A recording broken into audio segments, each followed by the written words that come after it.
Breaking news from Wall Street: Apple, the most valuable company on the planet, has just hit a 52-week high, and investors everywhere are asking the same urgent question: is now the time to buy, sell, or simply hold on for dear life?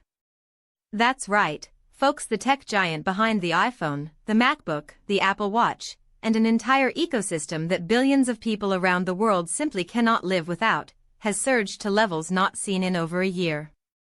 The stock is climbing, the momentum is building, and the financial world is buzzing with debate about what comes next. Let's break this down fast because this is moving quickly. Apple's stock reaching a 52-week high is no small thing.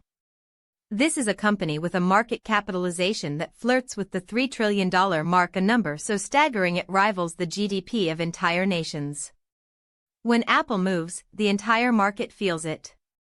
The S&P 500 reacts. Retirement portfolios shift. Hedge funds scramble. This is not just a stock story, this is the story of the moment. Now, the bulls, the optimists, the buyers, they are absolutely fired up right now.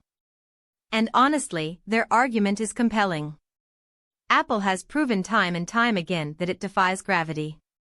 Its services division, which includes the App Store, Apple Music, Apple TV Plus, and iCloud, continues to generate billions in high-margin revenue every single quarter.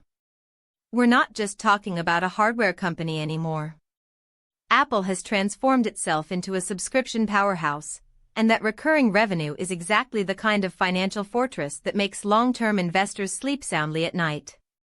Add in the growing buzz around Apple's artificial intelligence ambitions, and the bulls see this 52-week high not as a ceiling but as a launching pad. But wait, hold on, because the bears are growling just as loudly. Analysts who are urging caution are pointing to valuation concerns that simply cannot be ignored. When a stock hits a 52-week high, it often means the price has already baked in a lot of the good news. The price-to-earnings ratio on Apple is trading at a significant premium compared to historical averages. And let's not forget the very real headwinds slowing iPhone sales in critical markets like China, increasing regulatory pressure from governments in Europe and the United States, and a global economy that remains stubbornly unpredictable. Selling into strength, the bears argue, is not panic, it's discipline. And then there's the third camp, the holders. The do absolutely nothing crowd. And surprisingly, some of the most respected voices on Wall Street fall right here. The logic is straightforward and powerful. Apple has rewarded patient investors for decades. Warren Buffett's Berkshire Hathaway famously holds an enormous position in Apple and has shown no signs of walking away. If the greatest long-term investor in history isn't selling, that tells you something. Holding through volatility, through peaks and valleys, has historically been the winning strategy with this particular stock. So where does that leave you, the everyday investor watching this right now? Here's what the smart money is watching closely. Apple's next earnings report will be absolutely critical. Revenue guidance, iPhone demand figures, and any updates on the artificial intelligence roadmap will either justify this 52-week high or expose it as overextended optimism. The next few weeks could be decisive.